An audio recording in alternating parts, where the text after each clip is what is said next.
Ата-анасы Şərqi Türkistanda jaza lagerlariga qamalgan 100 minglagan Uyg'ur bolalari ballar lagerlarida assimilyatsiya qilinmoqda.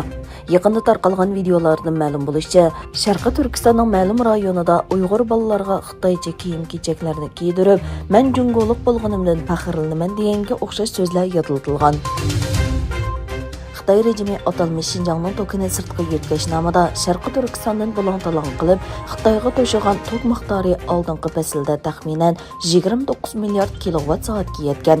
Tangirtaq to'rining 17 aprildagi xabarda bildirilishicha, atalmış Şinjan elektr energiyasi savdo markazi cheklik shirkati bu yil tunji faslda atalmış Şinjanning tokini sirtqa yetkazish nomida Şərqi Türkistondan bulang-talang qilib Xitoyga to'shigan tok miqdori 28 milliard 925 million kilovat-soatga yetgan. Xitoy hukumati islom va xristian dinlariga qattiq kontrol qilib, bu dinlarni xitoylashtirishga kirishish bilan bir vaqtda olma telefonining Qur'on va Injil appalarini cheklagan. Xitoyning bu harakati 18 aprel Angliyadan Express gazetasining tanqidiga uchirgan.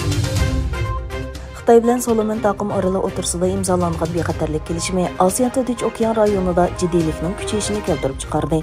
Amerika, Avstraliya va Yangi Zelandiya bu kelishimga norozilik bildirdi. Solomon taqim oralining bosh ministri Manasi Damogana mazkur kelishim rayon bexatarligiga ziyon yetkazmaydi deb va'da berdi.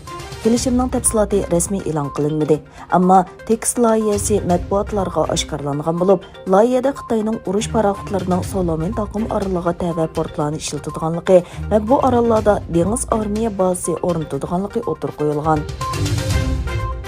Qozog'iston Cumhuriyeti Savdo va birgashish ministrligi Qozog'istonning xom ashyo ta'minotining tuvanlishi sababidan Qozog'istonning Qirg'izistonga qilgan eksporti 14,2% tuvanlagan bo'lsa-mu, Qirg'izistondan import 60% oshganligini o'tirib qo'ydi.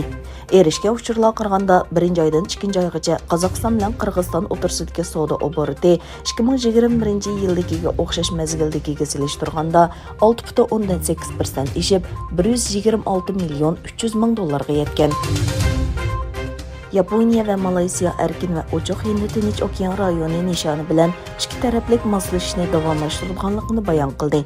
Malayziya bosh ministri Ismoil Sabri Yaqub va Yaponiya bosh ministri Kishida Fumio telefonda ikki taraflik va rayon xarakterlik taraqqiyotlarni muzokara qildi.